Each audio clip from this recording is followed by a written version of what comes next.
थोड़ा आप नाड़ी देखना सीख लें अपने आप, अपनी कम से कम अपनी तो देख ही लें, फिर अपने पड़ोसियों की देख लें, घर वालों की देख लें, और नाड़ी के हिसाब से आप ये तय कर सकें कि आप वात की कैटेगरी में हैं कि पित्त की कैटेगरी में हैं कि कफ की कैटेगरी में हैं। और नाड़ी का संबंध जो है ना पूरे शरीर से है। तो 2-3 अंतर संबंध मैं आपको सिखाना चाहता हूँ, बताना चाहता हूँ।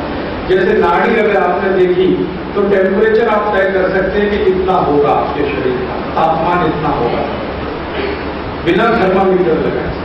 थर्मामीटर की कोई जरूरत नहीं, और थर्मामीटर उतना एक्यूरेट नहीं है जितना आपका हाथ।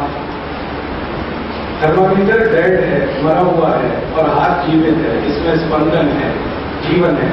तो हाथ से नाड़ी की परीक्षा करेंगे तो तापमान एक्यूरेट आएगा। जैसे घर में किसी को बुखार आ गया तो आप नाड़ी चेक कर लो, देख लो थर्मामीटर है तो नहीं है, तो आप तुरंत तय कर लेंगे बुखार इतना होना चाहिए, फिर इतना बुखार है तो क्या दवा होनी चाहिए। और नाड़ी देख के आप अपना ब्लड प्रेशर भी तुरंत काउंट कर सकते हैं, ऊंचे वाला कितना है, नीचे वाला कितना है, सिस्टोलिक कितना है, डायस्टोलिक कितना है, ये सब आप पता कर सकते हैं। और मैं कुछ 8-10 प्रकार की नाड़ियां बताऊंगा। वैसे तो बहुत प्रकार हैं, लेकिन आपको जितना समझ में आ सके, कम कंफ्यूजन हो, सरल भाषा हो। हालांकि नाड़ी सबसे जटिल शास्त्र है आयुर्वेद में, दवाओं के बाद, मैंने दवाओं से भी ज्यादा जटिल शास्त्र है, बहुत जटिलता है इसमें, फिर भी थोड़ी सरल आसान भाषा। तो कल एक सत्र फिर होगा, और कल मान लीजिए आखिरी सत्र होगा। नाड़ी देखेंगे या नाड़ी सीखेंगे, और उसके बाद उसकी मदद से कुछ और चिकित्सा के बारे में बात होगी। और आज आपको नाड़ी विज्ञान, नाड़ी परीक्षा, उसके शरीर में क्या महत्व है, उस पर बात करनी है। मैंने आपको 11 दिन में जो भी कुछ सिखाने की कोशिश की, उसमें एक जानकारी आज देना चाहता हूँ कि मैंने आपको उल्टा सिखाया थोड़ा। उल्टा से मतलब भागवत जी के हिसाब से ये सबसे पहले सीखना चाहिए, जो आज बात हो रही है, ये सबसे पहले सीखना चाहिए। लेकिन मुझे ऐसा लगता है कि जो फंक्शनल नॉलेज है और एक थ्योरेटिकल नॉलेज है, तो फंक्शनल नॉलेज हमेशा इंटरेस्टिंग होती है, उसमें रोचकता होती है, और इसके कारण से अपना चित्त उसमें लगता है। थ्योरेटिकल नॉलेज थोड़ी बोरिंग होती है, अभी थोड़ी देर में आपको समझ में आ जाएगा।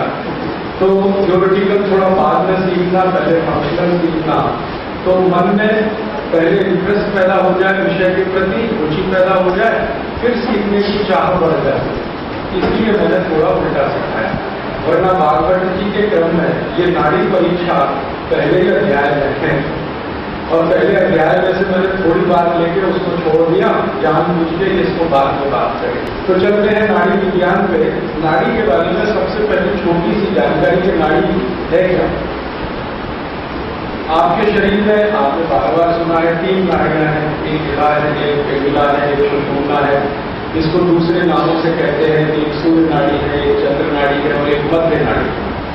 तो ये सूर्य नाड़ी, चंद्र नाड़ी, मध्य नाड़ी, ये शरीर के लगभग हर अंगों में उपस्थित है, अपने अपने प्रभाव से, इनके अपने अपने प्रभाव हैं। शरीर के हर अंग में इनका अपना असर है। जब जरूरत पड़ती है तो ये नाड़ियां बढ़ती हैं, कम होती हैं। इनके माध्यम से ही जीव का माने संचालन होता है, शरीर के जीव का संचालन होता है, प्राण का संचालन होता है नाड़ियों के माध्यम से। आपने योग में एक शब्द सुना होगा, नाड़ी शोधन प्राणायाम, सुना है? नाड़ी शोधन, इसका मतलब है कि नाड़ियों को शुद्ध करते हुए ऐसे प्राणायाम, नाड़ी शोधन प्राणायाम। ये नाड़ियां हैं तो सूक्ष्म, लेकिन बड़ी कीमती हैं, बहुत काम की है, इनके बिना जीवन नहीं चलता। तो इसलिए इनकी शुद्धि रहे तो आप स्वस्थ हैं, लेकिन इनमें कोई विकृति है तो आप अस्वस्थ हैं। अब हम अस्वस्थ हैं तो पता कर ले भाई कितने अस्वस्थ हैं, कितने स्वस्थ हैं, क्या करें क्या करें। इस दृष्टि से परीक्षा होती है। तो नाड़ी परीक्षा वैसे पेशेंट को सीखने की जरूरत नहीं है, लेकिन मैं नहीं चाहता कि आप पेशेंट रहें, आप खुद डॉक्टर बने। हमारी तो टारगेट है कि आप जितने लोग यहाँ हैं, कल से ही, परसों से ही आप ये काम शुरू कर दें। तो इसलिए आपको सिखाना है। तो नाड़ी चलती कैसे है मैं एक बार बात कर चुका हूँ। आपकी एक नाड़ी है दाहिने नाक में, जिसको हम कहते हैं सूर्य नाड़ी, और एक है बाएं नाक में, जिसको कहते हैं चंद्र नाड़ी, और एक है मध्य में, ये मध्य नाड़ी है। मध्य नाड़ी सबसे अच्छी मानी जाती है सूर्य और चंद्र की तुलना में, और ये दोनों को नियंत्रित करने में बहुत मदद करती है। सूर्य नाड़ी का काम क्या है? सूर्य नाड़ी का काम है आपको गुस्सा दिलाना। हाँ, आपको गुस्सा दिलाना, आपका ब्लड प्रेशर बढ़ाना, सूर्य नाड़ी का काम है। आपकी शुगर बढ़ाना, आप में उत्तेजना पैदा करना।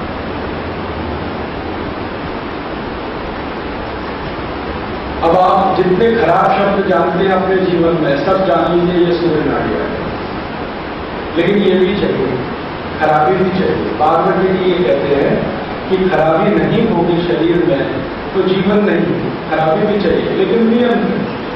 थोड़ा गुस्सा भी चाहिए, थोड़ी उत्तेजना भी चाहिए, जब जिसकी जरूरत है उस समय वो चाहिए। गुस्सा भी चाहिए, उत्तेजना भी चाहिए, आपको थोड़ा चिड़चिड़पन भी चाहिए, थोड़ा आपके मन में कुछ दूसरे के बारे में खराब बातें आए वो भी चाहिए, ये सब चाहिए। क्योंकि आप सब गृहस्थ हैं, आप संत नहीं हो गए अभी। संतों के लिए ये लीजिए, साधुओं के लिए ये लीजिए। साधुओं के दिल से कभी भी किसी के बारे में कुछ ऐसी बात न निकले जो खराब है। उनको सूर्य नाड़ी बिल्कुल नहीं चाहिए, ऐसा मान लीजिए। साधु संत ब्रह्मचारी वगैरह वगैरह जितने लोग हैं उनको नहीं चाहिए। इनकी जिंदगी में चंद्र नाड़ी ही महत्व होती है। लेकिन आपके लिए चंद्र नाड़ी सारी महत्व की नहीं, सूर्य नाड़ी की महत्व की है। अगर सूर्य नाड़ी ठीक में नहीं होगी ना तो कोई बच्चा पैदा नहीं कर सकता। ये सूर्य नाड़ी का प्रताप है जो आप अपनी संतान को जन्म देते हैं। तो आप जान लीजिए कि जीवन आगे बढ़ रहा है तो इसी की ताकत पर बढ़ रहा है। तो उत्तेजना चाहिए, ग्रोथ भी चाहिए, ब्लड प्रेशर बढ़ा हुआ हो, ब्लड शुगर बढ़ी हुई हो। तो जब जरूरत पड़े तो ब्लड शुगर बढ़ जाए, जब जरूरत पड़े तो ब्लड प्रेशर बढ़ जाए, जब जरूरत पड़े तो आपके शरीर में गुस्सा आ जाए, जब जरूरत पड़े तो ये सब काम जरूरत के हिसाब से है। लेकिन विज्ञान ये कहता है कि ठीक है, जरूरत पड़ी तो आपने बीपी बढ़ा लिया, जरूरत पड़ी तो गुस्सा भी ला लिया, जरूरत पड़ी तो उत्तेजना भी ला ली। अब इसको थोड़ी देर के बाद शांत कर दो। ये हर समय नहीं चाहिए, शांत हो जाना चाहिए। आपके शरीर में ऐसी व्यवस्था बनी हुई है इन नाड़ियों की मदद से कि जरूरत के हिसाब से आपको ये सब चीजें आती हैं और फिर अपने आप शांत हो जाती है। माने ज्यादा देर टिकता नहीं है कुछ भी, गुस्सा ज्यादा देर टिकेगा नहीं, उत्तेजना ज्यादा देर टिकेगी नहीं, चिड़चिड़पन ज्यादा देर टिकेगा नहीं, दूसरे के प्रति मन में घृणा, दूसरे के प्रति मन में खराब विचार ज्यादा देर टिकेंगे नहीं। थोड़ी देर रहेंगे फिर उसके बाद शांत होंगे। तो यही अच्छा है, इसी को आइडियल कहा जाता है। आप कोई भी काम करते हैं ना, कोई भी काम करें तो बीपी बढ़ता ही है, वो तो होने ही वाला है। आप कुछ भी काम करें, मेहनत का करें तो बीपी बढ़ने ही वाला है। फिर इतना है कि काम खत्म होते ही उसको शांत हो जाना है। जो ब्लड प्रेशर के मरीज होते हैं उनका बीपी बढ़ता तो है, फिर शांत नहीं होता, ये है समस्या। तो उनको जो गोलियां दी जाती हैं, दवाएं दी जाती हैं, जो उनको ट्रीटमेंट दिया जाता है वो इस बात के लिए कि भाई बीपी बढ़ता है, जब जरूरत तो बढ़ने दो, फिर उसके बाद तो शांत भी होना चाहिए। ये है। शुगर बढ़ती है, सबकी शुगर बढ़ती है। कोई भी समय पर आप जब कोई काम करने के लिए तैयारी करेंगे तो शुगर भी बढ़ेगी, ग्लूकोज लेवल बढ़ेगा, ये तो एनर्जी नहीं मिलेगी, शुगर बढ़ेगी। फिर थोड़ी देर बाद तो कम भी होनी चाहिए, बीपी बढ़ेगा फिर थोड़ी देर बाद कम भी होना चाहिए। तो ये सारा किस्सा, शुगर बढ़े कम हो जाए, बीपी बढ़े कम हो जाए, ये सब जिस नाड़ी से संचालित है उसी को सूर्य नाड़ी कहते हैं। इसकी बहुत जरूरत है, मैंने आपको समझा दिया, जीवन इसी से चलता है। फिर इसके विपरीत है चंद्र नाड़ी। चंद्र नाड़ी वो है जो आपको कल्पनाशीलता सिखाती है, कल्पनाएं आप करते हैं, इमेजिनेशन। आप में प्रेम, वात्सल्य, करुणा, दया, ममता, ये सारे गुण पैदा करते हैं। ये चंद्र नाड़ी। आप में कल्पनाशीलता होगी, इमेजिनेशन होगा, आप में इंटेलिजेंसी है, बहुत आप ब्रिलियंट हैं, बहुत होशियार हैं, ये सारे गुण। आप बहुत ईमानदार हैं, आप हमेशा सच बोलते हैं, कभी भी दूसरे की बुराई नहीं करते हैं, दूसरे की बुराई सोचते भी नहीं है, करना तो दूर की बात है। तो आप समझ लीजिए चंद्र नाड़ी के प्रभाव में है। अब मनुष्यों का स्वभाव होता है ना, तो हम नाड़ियों के हिसाब से स्वभाव का वर्गीकरण करते हैं। हम माने जो भी चिकित्सा करने वाले लोग कि भाई आदमी चंद्र नाड़ी वाला है कि सूर्य वाला है, तो बात इसलिए की जाती है। पेशेंट से हम बात करते हैं, फिर पता करते हैं, बात में पूरी नहीं समझ में आई तो उसकी आंखें देखते हैं, सबसे ज्यादा देर हम लोग लगाते हैं आंखें देखने में, फिर आंखों से पता करते हैं कि भाई ये किस कैटेगरी वाला है, ये चंद्र वाला है कि सूर्य वाला है। आंखें कभी झूठ नहीं बोलती और आंखों से कोई बच नहीं सकता। इसलिए दुनिया के हर देश में अब आंखों के ही परीक्षण होने लगे। एयरपोर्ट को उतरो तो पहले आंख देखो कैमरे, क्योंकि ये झूठ नहीं बोल सकते। कई बार मुंह झूठ बोल देता है ये लोग, तो आंखों से देखते हैं। बागवती जी कहते हैं कि परीक्षण जो है कई स्तर पर होता है। तो पहले ये परीक्षण करो कि ये चंद्र वाला है या सूर्य वाला। तो जैसे ही हम तय कर लेते हैं कि ये चंद्र वाला ये सूर्य वाला, तुरंत दवाओं का क्लासिफिकेशन हो जाता है एक झटके कि ये दवाएं इसके काम आएंगी ये नहीं आएंगी। सूर्य नाड़ी की दवाएं हैं, चंद्र नाड़ी की दवाएं हैं। तो दवाओं का सिलेक्शन हो गया। हजारों दवाओं में से अब निश्चित हो गया कि इतनी इसमें इतनी इसमें। फिर थोड़ी देर के बाद हम स्वभाव की जानकारी लेते हैं, तो फाइनल लेवल पर पहुंचते हैं। तो दवाएं हमारे लिए सिलेक्शन कम होता जाता है और अंत में जाके 2 या 3 दवाएं बचती हैं। तो हम कहते हैं ये आपको लेना या ये आपको करना। तो ये सारी दवाओं का खेल नाड़ियों से ही संचालित है। तो आपके शरीर में एक सूर्य नाड़ी, एक चंद्र नाड़ी और एक मध्य नाड़ी। मध्य नाड़ी दोनों के बीच की है और चंद्र और सूर्य का मैंने जानकारी दे दिया। मध्य नाड़ी वाले जो पेशेंट होते हैं वो ना ज्यादा गुस्सा करेंगे, ना ज्यादा किसी को पेन करेंगे, ना उनको बहुत उत्तेजना आएगी, ना बहुत शांत रहेंगे, ना वो किसी को बहुत घृणा करेंगे और ना किसी की मदद ज्यादा करेंगे। वो बीच वाले हैं। मध्य माने बीच का रास्ता, ना वो लेफ्ट होंगे ना वो राइट होंगे, बीच वाले। आयुर्वेद ये कहता है कि ये बीच वाला ही रास्ता अच्छा है। तो आप कहते क्यों अच्छा है, चंद्र वाला क्यों नहीं अच्छा? उसमें तो सारे सद्गुण हैं, बहुत सद्गुण भी नहीं चाहिए, बीच वाला रास्ता चाहिए। अगर श्री कृष्ण की भाषा में मैं कहूं, भगवान श्री कृष्ण अर्जुन को कह रहे हैं कि मोह मत कर। ये जो चंद्र नाड़ी है ना, ये मोह में फंसा है, मोह मत कर। तेरे भाई है, बांधव है, तू मारने से डर रहा है, तो तुझे मोह उत्पन्न हो गया है। मतलब यह है कि उस समय चंद्र नाड़ी बहुत सक्रिय है और ये चंद्र नाड़ी बहुत ज्यादा सक्रिय हो जाए ना, अंतिम स्थिति कहां आती है? आदमी कायर हो जाएगा, नपुंसक भी हो जाएगा। जब चंद्र नाड़ी एक्सट्रीम हो जाएगी, बिल्कुल कायरता आ जाएगी, बिल्कुल नपुंसकता आ जाएगी, फिर बड़ी मुश्किल होती है दवा करने, इलाज करने। तो बहुत ज्यादा उधर भी नहीं जाना है चंद्र की तरफ, बहुत ज्यादा सूर्य की तरफ भी नहीं जाना है, बीच में रहना। तो आप कोशिश करिए कि आपकी नाड़ी मध्य रहे, तो सब चीजें आपकी जिंदगी में संतुलित हों, सब चीजें संतुलित हों। तो संतुलित जीवन ही भारत का आदर्श है। यहां देखिए, भारत में किसी भी ऋषि मुनि ने, किसी भी शास्त्र ने संपूर्ण त्याग की बात नहीं कही सदगृहस्थों के लिए, आपके लिए। वो कहते त्याग भी करो जीवन में, सब भोग ही मत करो, लेकिन भोग करो तो त्याग पूर्वक करो। आपको सुन के हैरानी होगी, इस देश के सभी शास्त्र ये कहते हैं भोग से छुट्टी नहीं है, भोग तो करना ही है, बस त्याग पूर्वक करना है, माने मध्य में रहो। सिर्फ भोग में मत जाओ, सिर्फ त्याग पूर्वक भोग करो। वो आपने सुना, ईशावास्यम इदम सर्वम यत्किंच जगत्याम जगत तेन त्यक्तेन भूतिका मां हृदय कस्य। जो सारे चराचर जगत में रूपी है वो भगवान का दिया हुआ है, इसलिए इसका भोग तो करना है, लेकिन त्याग पूर्वक करना है। तो आपको कमंडल लेके हिमालय में नहीं जाना, आप लोगों के लिए नहीं है हिमालय, आपको तो यही रहना है, भोग भी करना है और जीवन भी चलाना है और त्याग के साथ चलना है। तो ये मध्य नाड़ी यही सिखाती है, त्याग पूर्वक भोग, ये मध्य नाड़ी सिखाती है। प्रेम पूर्वक गुस्सा, ये मध्य नाड़ी सिखाती है। या कराती, सिखाने से अच्छा शब्द इस्तेमाल करना करा। तो मध्य नाड़ी क्या कराएगी? त्याग पूर्वक भोग कराएगी, प्रेम पूर्वक गुस्सा कराएगी।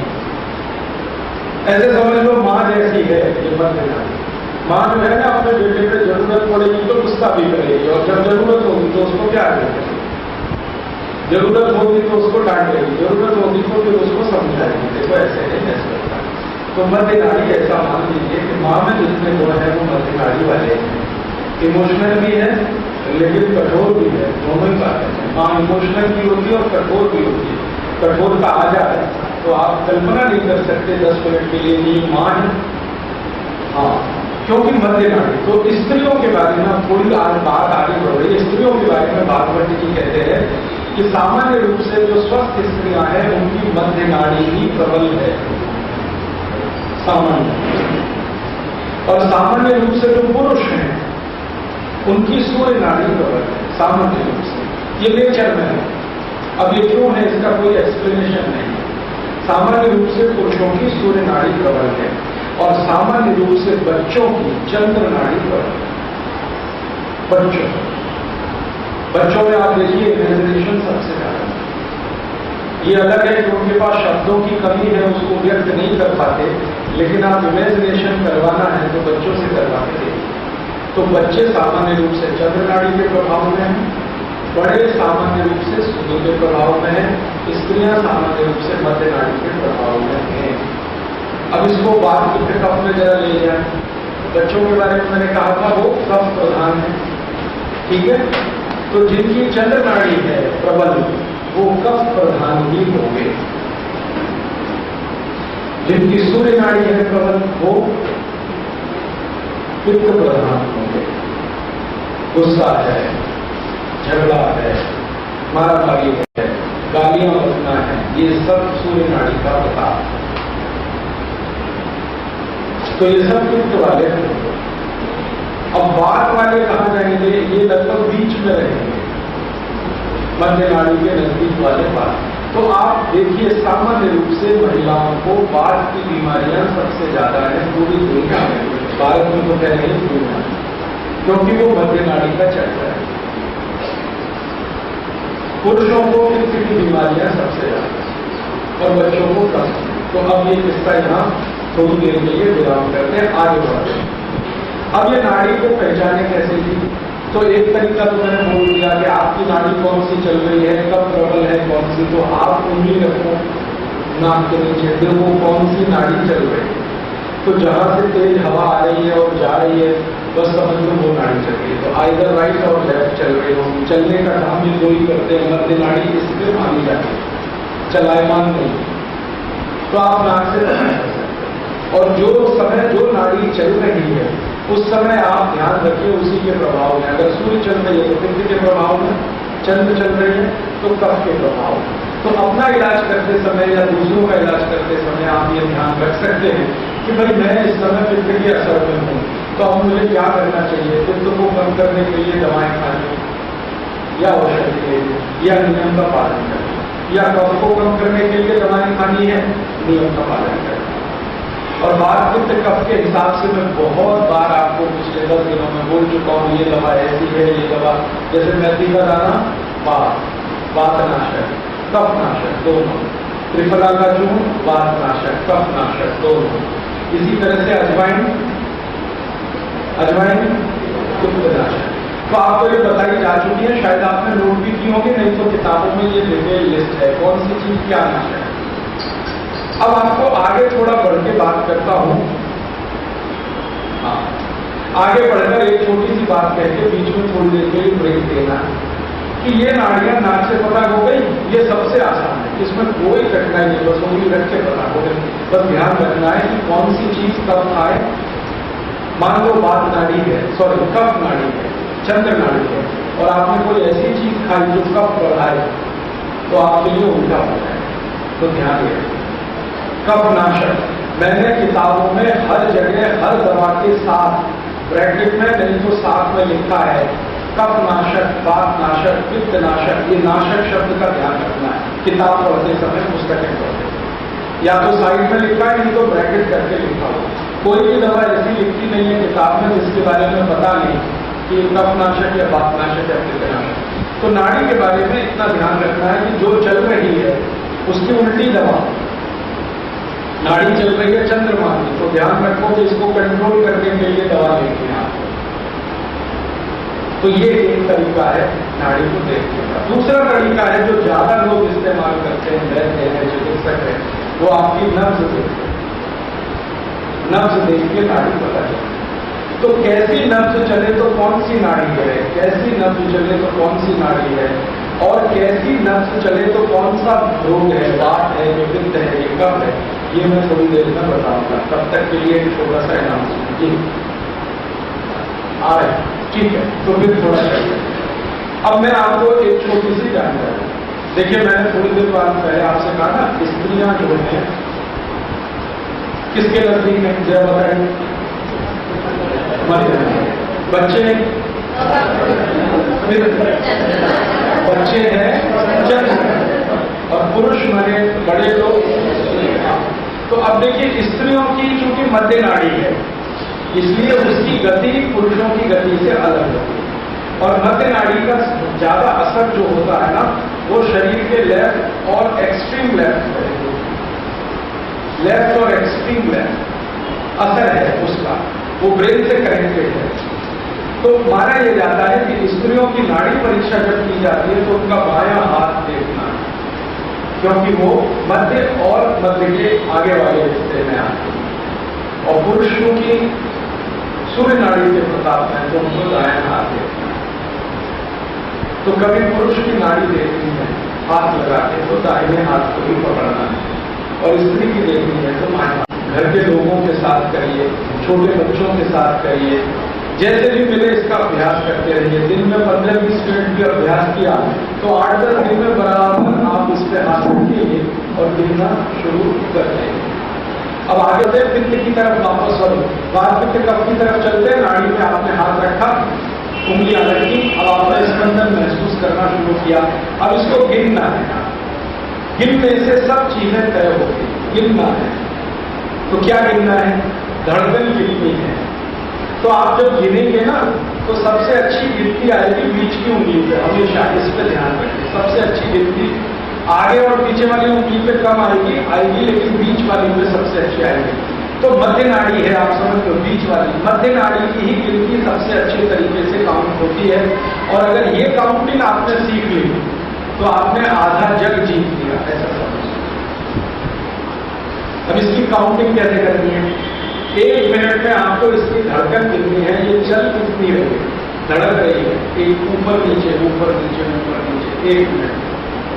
तो 1 मिनट में आप इसको गिनना सीखिए। तो आप बोलेंगे अब ये कैसे गिनी जाएगी। अब मैं आपको एक सूची बताता हूं, आप इसको लिख लीजिए, मैं बाद में समझाऊंगा। 1 मिनट में कितनी चलनी चाहिए, अगर 1 मिनट में इतनी चलनी चाहिए तो वो व्यक्ति स्वस्थ है, नहीं है तो वो अस्वस्थ है। तो अब मैं बात करता हूं, बच्चों से शुरू करता हूं।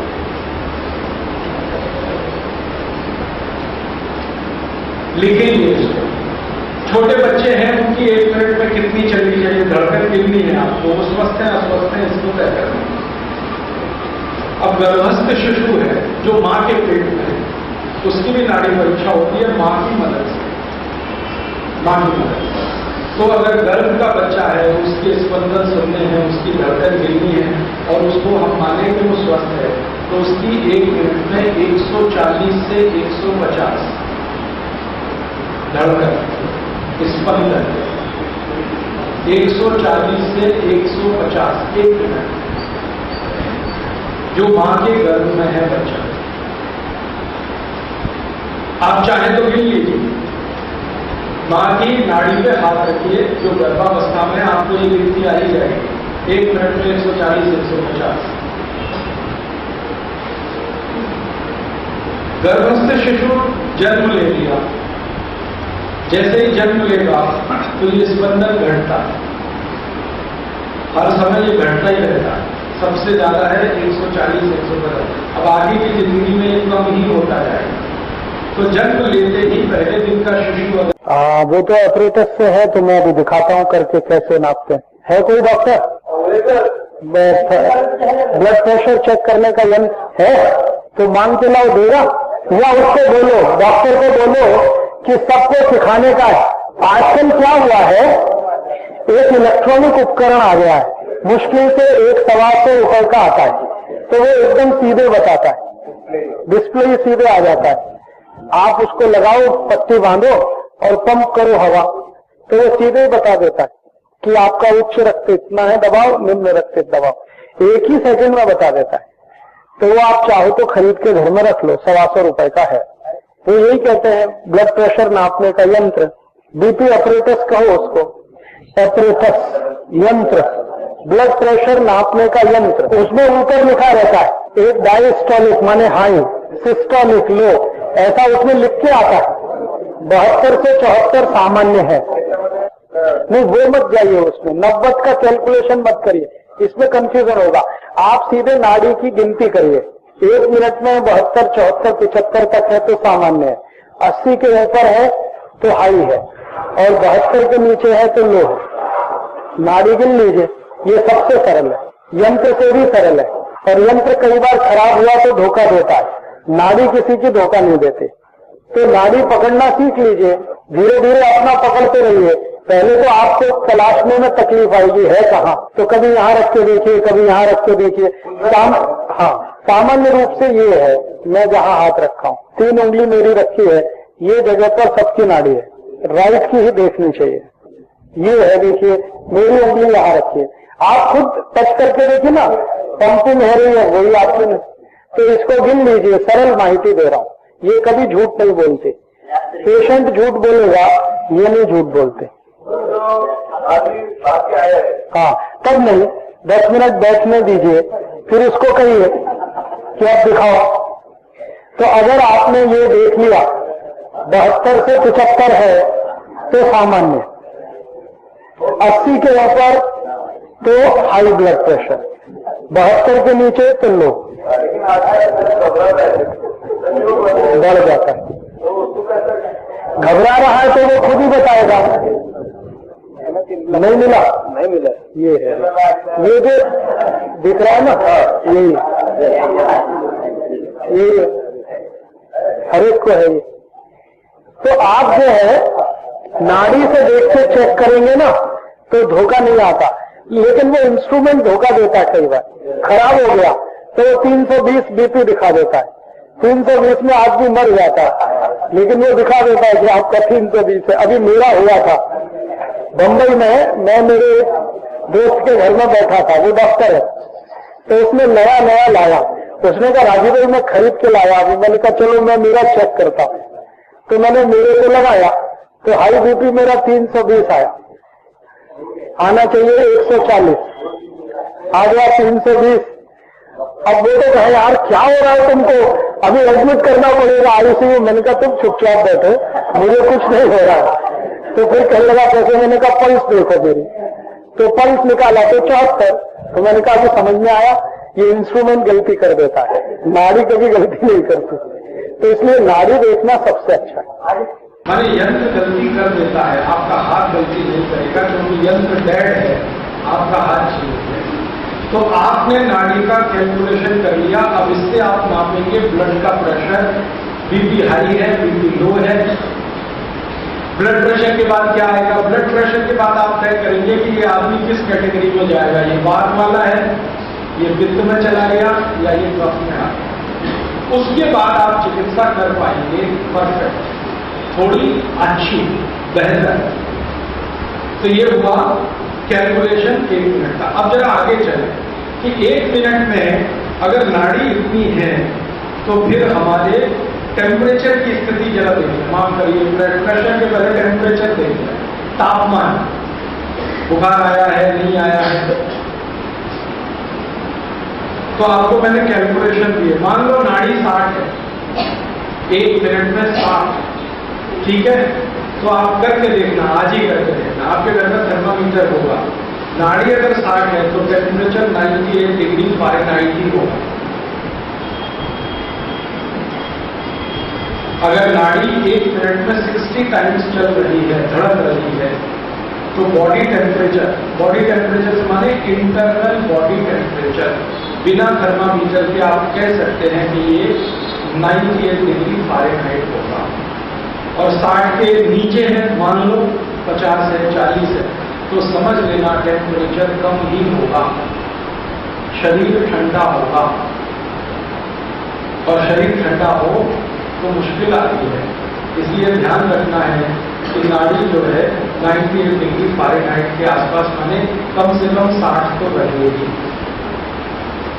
98 डिग्री फ़ारेनहाइट। अब अगर टेम्परेचर बढ़ना है तो नाड़ी भी बढ़ेगी, टेम्परेचर घटना है तो नाड़ी घटेगी। टेम्परेचर नाड़ी का सीधा संबंध है, कि अगर नाड़ी में 1 मिनट में स्पंदन कम हो रहे हैं तो टेम्परेचर कम होगा, स्पंदन ज्यादा है तो टेम्परेचर बढ़ेगा।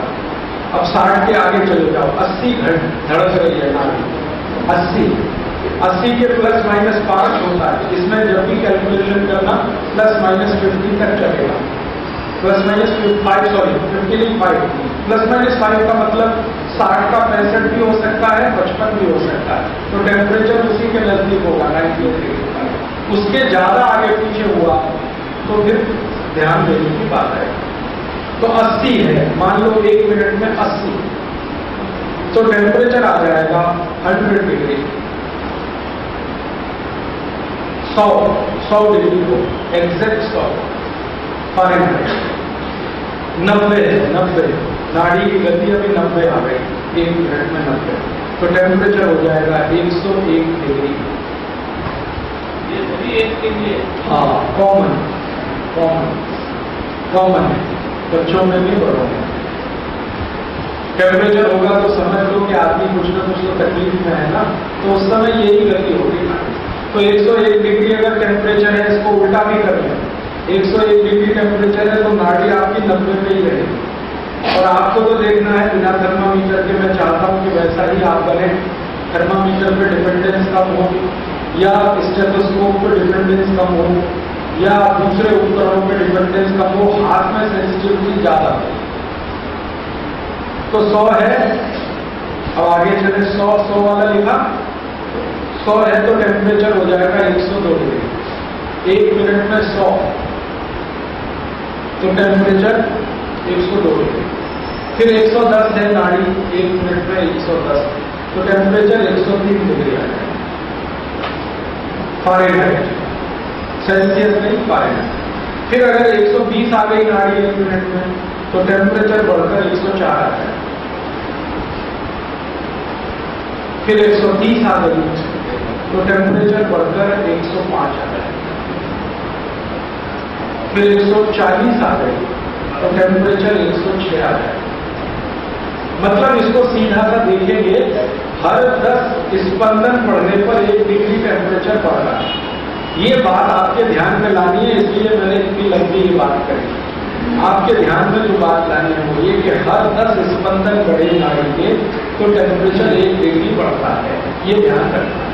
और दूसरी बात ध्यान रखनी है कि नाड़ी का स्पंदन बढ़े तो टेम्परेचर बढ़ता है, और वाइसी वर्षा भी जो है कि अगर टेम्परेचर बढ़ता है तो नाड़ी का स्पंदन बढ़ेगा ही, टेम्परेचर कम होगा तो नाड़ी का स्पंदन कम होगा।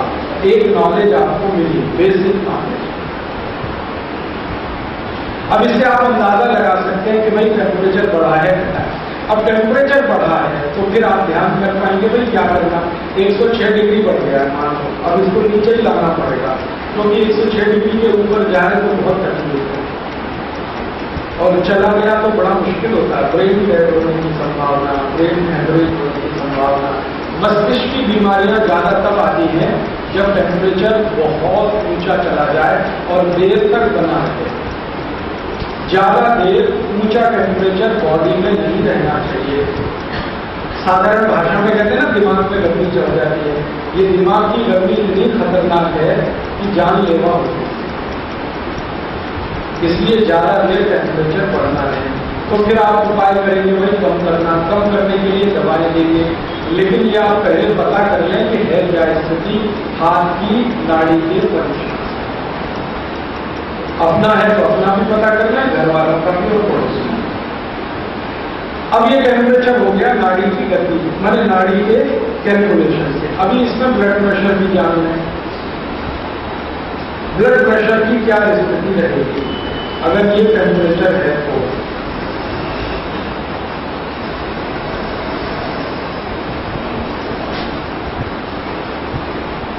कॉम्प्लिकेटेड तो नहीं हो रहा है,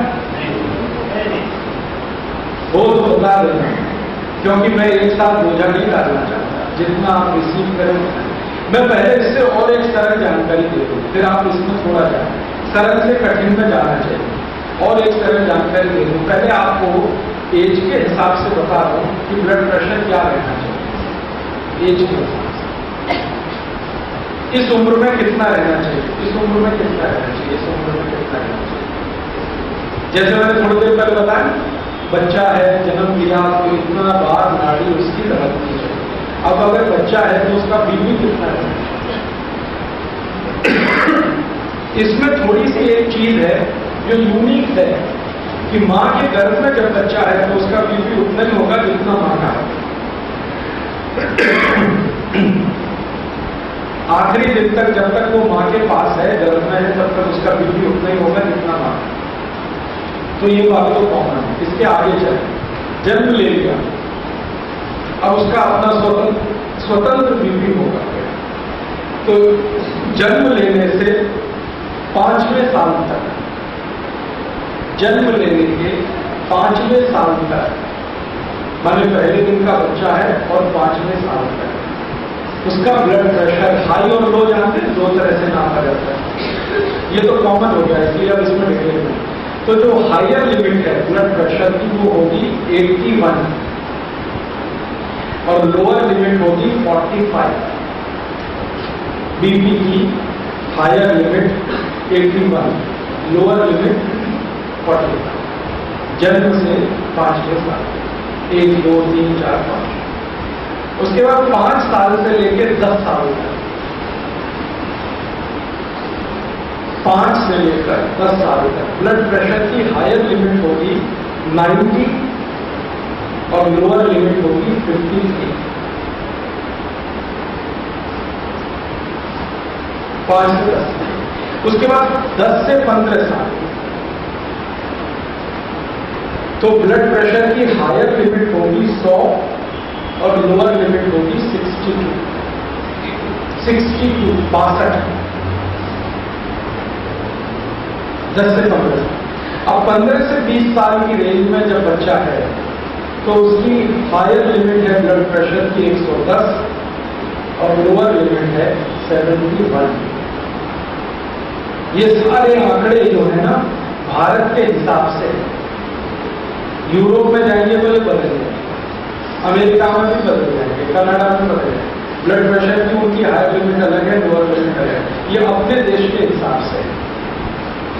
तो 15 से 20 बता दिया, 15 से 20 एक ग्रुप में हो जाएगी 110 और 71। Higher limit 110, lower limit 71। अब उसके बाद चले 20 से 30 साल की उम्र में।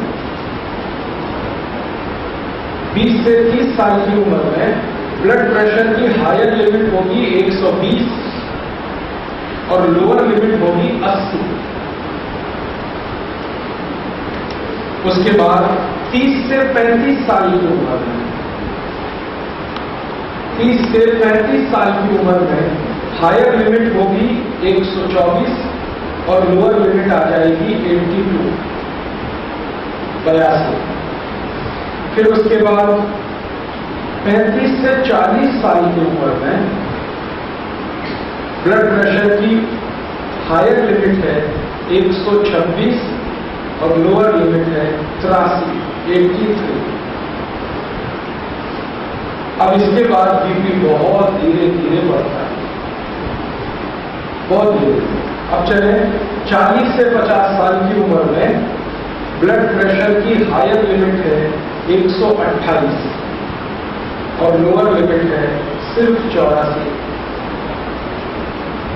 1-2 का अंतर आता है हायर और लोअर। फिर उसके बाद 50 से 60 साल, 50 से 60 साल हायर लिमिट है 132, लोअर लिमिट है 86। फिर 60 से 65, 60 से 65 साल में हायर लिमिट है 136, लोअर लिमिट है 88, 88। फिर 65 से 80 साल की एज ग्रुप में, 65 से 80 साल की एज ग्रुप में हायर लिमिट है 140 और लोअर लिमिट है 90। 65 से 80 और आखिरी 80 से ऊपर, जिनकी भी उम्र 80 के ऊपर है, अब वो कितनी भी हो सकती है, लेकिन ब्लड प्रेशर का जो लास्ट लिमिट होगा हायर लिमिट वो 145 और लोअर लिमिट होगी वो 92। अगर आपने ये सीरीज लिखी है ठीक से तो आप जरा देखिए कि 20 से 30 साल की उम्र से लेकर और 80 से ऊपर की उम्र में जितने भी अंक आपने लिखे हैं, इसमें बढ़ोतरी हो रही है बहुत धीमे धीमे। मतलब क्या है, ब्लड प्रेशर जन्म से लेकर 20 साल तक बहुत तेजी से बढ़ता है और 20 की उम्र लेकर फिर मरने तक बहुत धीमे बढ़ता है। इसका मतलब क्या है, सीधा सा मतलब है कि जन्म से 20-21 साल तक शरीर के हर अंग की बढ़त हो रही है। ब्रेन का डेवलपमेंट हो रहा है, हड्डियों का डेवलपमेंट हो रहा है, मांस बढ़ रहा है, मज्जा बढ़ रही है, रक्त बढ़ रहा है, हर चीज तो डेवलप ही हो रही है ना। 20 से 21 में जाके सब बंद हो जाए, उसके आगे फिर डेवलप होना रुक जाए। तो जब डेवलपमेंट का स्टेज होता है शरीर का, तो ब्लड प्रेशर बहुत तेजी से बढ़ता है और एक जगह आकर जब आप स्थिर हो गए, हड्डियों का विकास जितना होना हो गया, उसके बाद ब्लड प्रेशर बहुत धीरे धीरे बढ़ता है। ठीक है, अब आप किसी डॉक्टर के पास नहीं जाएंगे आज के बाद बीपी चेक कराएंगे, आप खुद चेक करेंगे। कैसे करेंगे, सूची आपके पास है, इससे इस एज ग्रुप में है तो कितना होना चाहिए, और इंस्ट्रूमेंट उसके बाद ही इस्तेमाल करें। आपको थोड़े दिन में बीपी भी हाथ से ही चेक कराना सिखाता हूं। जब आपको नाड़ी अच्छे से पकड़ना आ जाएगी ना, तो बीपी का कैलकुलेशन भी बहुत परफेक्ट होगा। हमारे सारे वैद्य यही करते हैं, हाथ पकड़ के ही सब चीजें तय करते हैं। वो कोई इंस्ट्रूमेंट इस्तेमाल नहीं करते, क्योंकि बागवती जी ने कह दिया कि हाथ से बड़ा दुनिया में कोई इंस्ट्रूमेंट है नहीं। जितनी सेंसिटिविटी, जितनी संवेदनशीलता इन उंगलियों में है, हाथ में है, वो किसी इंस्ट्रूमेंट में नहीं हो सकती, क्योंकि सारे इंस्ट्रूमेंट हाथ के ही बने हुए हैं। तो जिसने बनाया है इंस्ट्रूमेंट को, वो ज्यादा सेंसिटिव, लिविंग है, जीवित चीज है, इसलिए हाथ के कैलकुलेशन गलत नहीं पड़ेंगे, मशीनों पे तो गलत पड़ेंगे। कई बार आप मशीन पे जाते हैं, बहुत सारी चीजें चेक कराते हैं, अब आप बड़े परेशान हैं, डॉक्टर कहता है जी सब नॉर्मल है, मशीन फेल हो गई, फिर आप परेशान क्यों हैं अगर सब नॉर्मल है। या कई बार बहुत चीजें नॉर्मल कर देगा, लेकिन आप नाड़ी देखेंगे तो पता चलेगा कि नॉर्मल ही है हमारा। तो कंफ्यूजन अब नहीं होना चाहिए आपको, डॉक्टर के पास जाकर ब्लड प्रेशर चेक कराकर कोई कंफ्यूजन नहीं आना चाहिए। हमें मालूम है इससे इस एज ग्रुप में बीपी इतना रहता है, हायर लिमिट ये, लोअर लिमिट ये। अब हमारे भारत के तापमान और तासीर के हिसाब से ये जो ब्लड प्रेशर की हायर और लोअर लिमिट्स हैं, इसमें भी ±5 है। ±5 का मतलब, अब मैं लास्ट लिमिट बात करता हूँ। मान लो 80 के ऊपर की उम्र है तो 145 हायर लिमिट है बीपी और 92 लोअर लिमिट है। इसमें 5 आप जोड़ सकते हैं, 5 घटा सकते हैं। 145 में 5 जोड़ेंगे तो कितना हो गया, 150, और 92 में 5 जोड़ेंगे तो हो जाएगा 97। इसी तरह से 145 में से 5 घटाएंगे तो 140 और 92 में से 5 घटाएंगे तो 87। तो ये ±5 चलेगा, माने 5 ऊपर 5 नीचे, बीमारी का कारण नहीं बनेगा। सभी में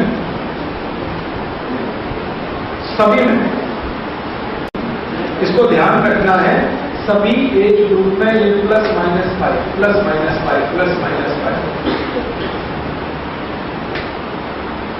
तो इसको ध्यान रखें कि अगर एज ग्रुप के हिसाब से ±5 ऐड करने से, घटाने से ब्लड प्रेशर की रेंज जा रही है, तो उसको स्वस्थ ही मानना, कोई बीमारी का शिकार आप मत मानना और उसका कोई इलाज करने के लिए प्रयास मत करना। हो सकता है कि वो अपने से ही होता हो। ठीक है, इतनी बात होगी। एक तो हुई टेम्परेचर की बात, नाड़ी देखने की बात, नाड़ी की गिनती से टेम्परेचर को पकड़ने की बात। अब आ गई ब्लड प्रेशर। और एक चीज और बताता हूं आपको, फिर थोड़े और कॉम्प्लिकेशन की तरफ बढ़ेंगे, सरल से कठिन की तरफ। एक जरा जानकारी ये देनी है आपको कि नाड़ी पकड़ ली आपने और वो धड़क रही है, तो उसको किस बात से हम कंपेयर करें तो हमें पकड़ में आए कि ये बात है कि पित्त है कि कफ है। नाड़ी कफ की है, बात की है, पित्त की है, कैसे पकड़ में आए? तो बागवती जी ने इसके कंपैरिजन दिए, कंपैरिजन तुलनाएं, उनसे आप पता कर सकते हैं। तो ये कंपैरिजन वही कर पाएंगे जो प्रकृति को अच्छे से ऑब्जर्व करते हैं, प्रकृति को पढ़ते हैं, वो अच्छे से नहीं कर पाएंगे। तो आपको पढ़ना क्या है, नाड़ी आपने पकड़ ली। बागवती जी कहते हैं कि नाड़ी की गति देखो कैसी है।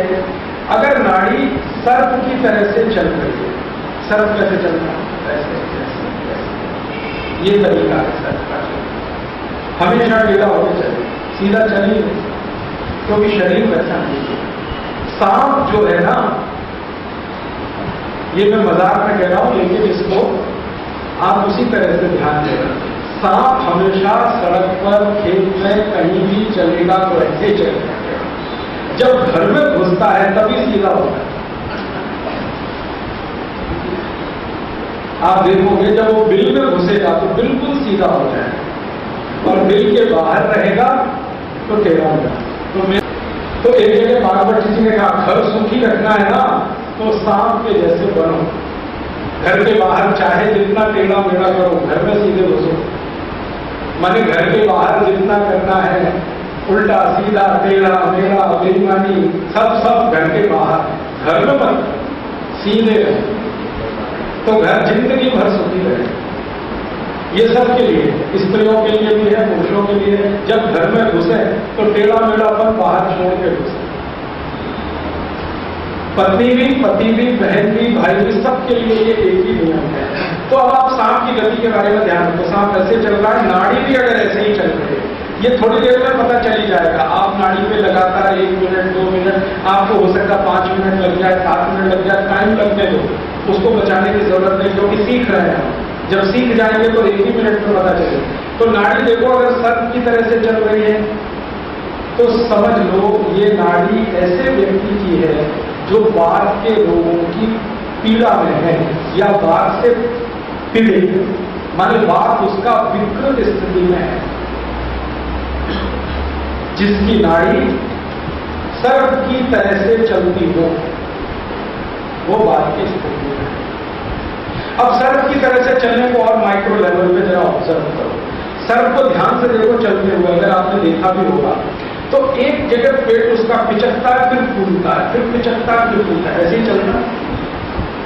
जब वो टर्न मारेगा तो पेट फूलेगा, और जब टर्न पे ऐसे सीधे चलेगा तो पिचकेगा, फूलेगा, पिचकेगा, फूलेगा, पिचकेगा, ऐसे ही नाड़ी चल रही है। तो आप मान लो कि वो आदमी बात की विकृति में है। ये सबसे सरलतम बात कह रहा हूं, आगे सब इससे कॉम्प्लिकेटेड है। सरलतम है कि बात की विकृति कब आती है, जब नाड़ी सर्प की तरह से चलती है, या सर्प की तरह से नाड़ी चलने लगे तो बात की विकृति आएगी। तो बात पीड़ित लोगों के नाड़ी देखो, आपको एक जैसे ही दिखेंगे। अब दूसरी है, बागवती जी ने दूसरी एक कंपैरिजन दी है, उपमा दी है। मेढक देगा, मेढक कैसे चलता, कुदरत कुदरत। तो नाड़ी अगर मेढक की तरह से चल रही है, जंपिंग हो रही है, जर्किंग हो रही है, झटका, मेढक जो है ना एक झटके में जंप लगा, स्मूथ नहीं होती उसकी जंप, झटका होता है। तो नाड़ी पे आपने हाथ रखा हुआ है और वो झटका दे रही है, हर सेकंड्स के कुछ हिस्से में झटका जैसा मेढक की तरह से। तो समझ लो वो व्यक्ति पित्त के रोगों से पीड़ित है। पित्त के रोग या पित्त की विकृति उसको हुई है।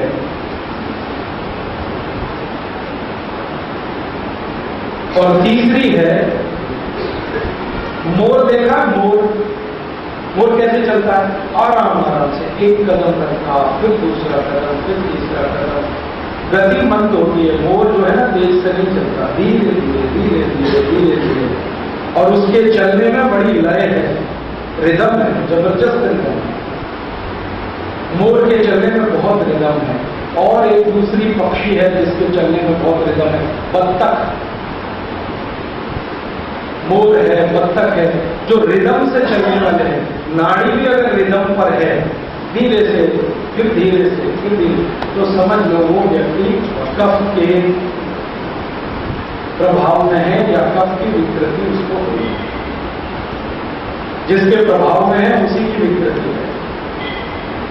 तो फिर से दोहराएं, आपने लिख लिया अगर नाड़ी सांप की गति से है, ऐसे ऐसे फूलना पिचटना तो आप समझ लो हाँ। और अगर नाड़ी आपकी चल रही है मेंढक की तरह से तो फिर, और नाड़ी अगर चल रही है रिदम में मोर की तरह से, बत्तख की तरह से, और भी जानवर हैं जो रिदम में चलते हैं, तो आप जान लेना कि वो कफ की विकृति में है। अब आप ये जो कंपैरिजन है ना, ये बहुत बड़े हैं। मैंने थोड़े से निकाल के बागवट जी की किताब में से आपको बताया। बागवट जी ने तो बात के इतने कंपैरिजन दिए हैं कि कई बार उसको पढ़ते पढ़ते मुझे भी कंफ्यूजन हो जाता है। इतने कंपैरिजन सब जानवरों को उन्होंने गिना दिया कि ये बाघ की तरह से, ये बिल्ली की तरह से, इस बात की तरह। मैंने उसमें से सबसे सरल निकालकर जो आपको समझ में आ जाए उतना बताया, क्योंकि अभी आप सीख रहे हैं। जब आपकी सिद्धता बढ़ती जाएगी तो वो डिफिकल्टी और डिफिकल्ट कंपैरिजन में आप जाएंगे, बहुत मजा आएगा। अब खाली बात पित्त कफ ही नहीं है, आगे के बारे में जब बात चलेगी तो बागवट जी कहते हैं कि बात और कफ भी हो सकता है, कफ और पित्त भी हो सकता है, पित्त और बात भी हो सकता है। ये आपस के तीन और कॉम्बिनेशंस बनते हैं, तो उसमें सब में नाड़ी की गति बदलेगी। बात पित्त वाला है तो एक हो जाएगी, पित्त कफ वाला है तो एक हो जाएगी, लेकिन उसमें कभी बाद में बात करेंगे, ज्यादा कंफ्यूजन है।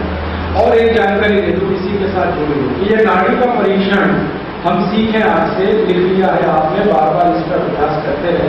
आंखों का परीक्षण भी सीख जाए। हाँ, हेल्दी। अब हेल्दी पर्सन की आप एज ग्रुप पहले डिफाइन करो, बताओ एज ग्रुप बताओ। Above 60, above 60। तो अबव 60 में आप जरा पढ़ो, क्या लिखवा रहा मैंने आपसे, आपको ही बताता हूँ कैसे निकालेंगे। अबव 60 पे आ जाओ। 75 नहीं, हाँ सॉरी, 65 to 75, गुड, यस।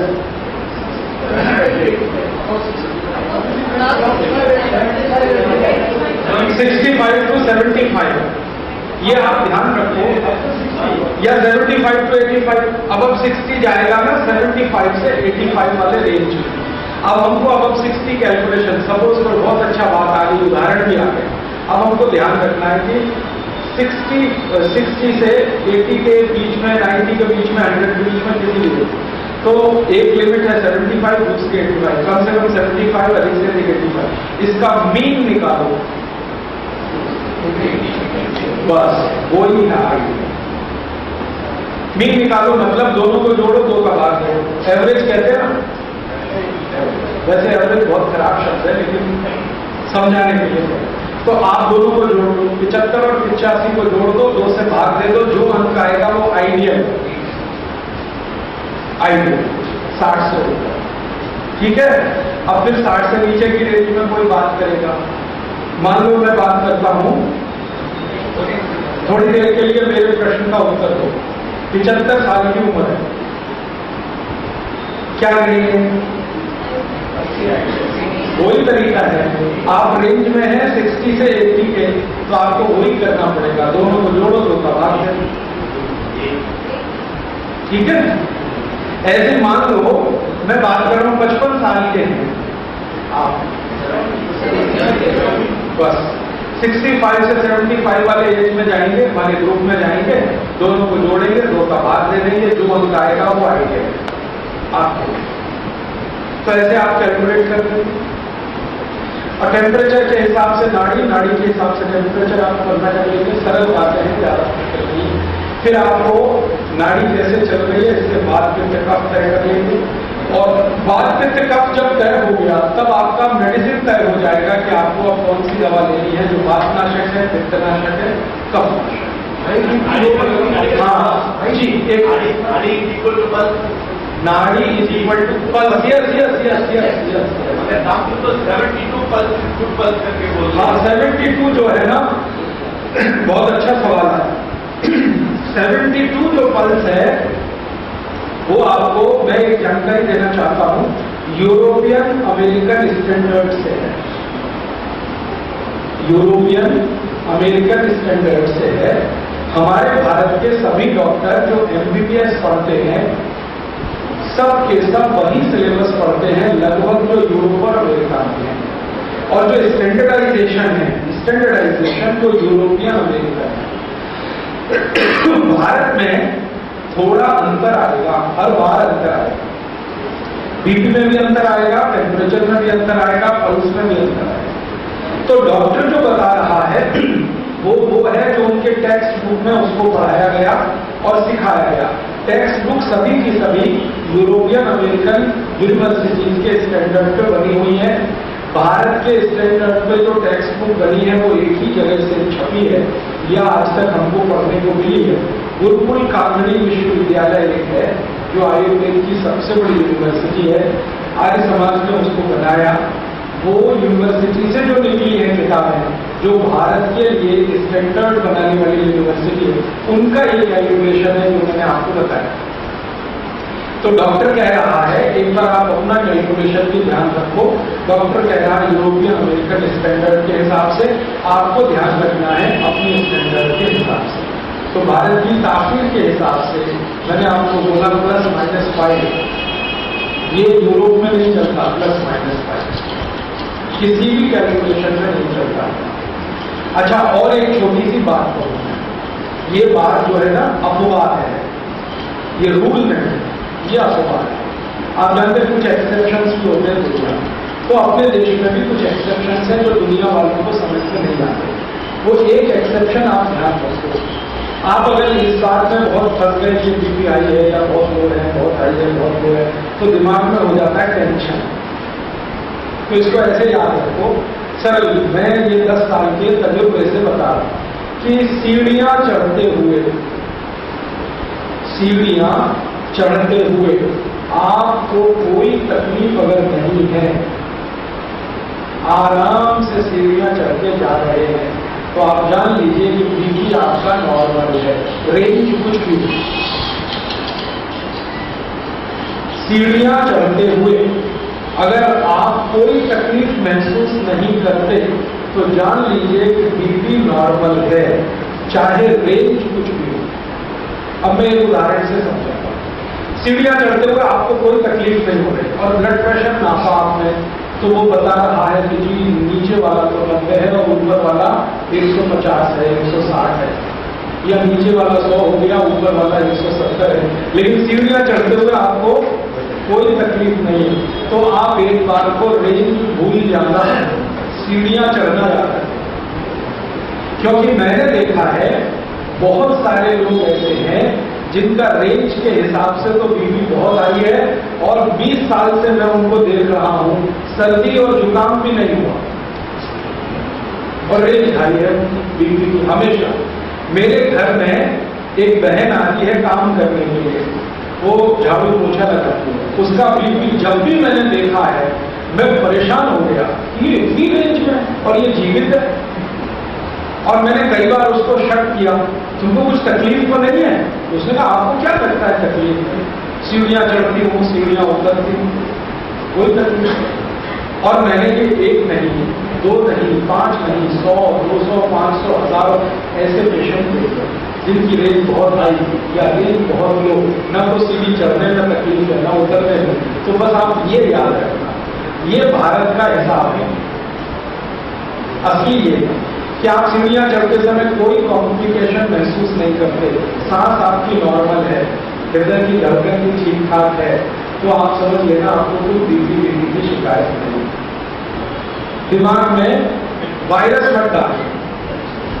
और जो सीढ़ियां चढ़ते उतरते कंप्लेंट आने लगे, या तो आपको मुंह सूखने लगे, या तो होठ सूखने लगे, या तो हृदय की धड़कन बढ़ने लगे, या तो सांस रुकने लगे, या तो आपको रुकना पड़ जाए सीढ़ियों में, तभी आप आगे बढ़ना है। अब हमको तो कुछ प्रॉब्लम है और वो है तो क्या है?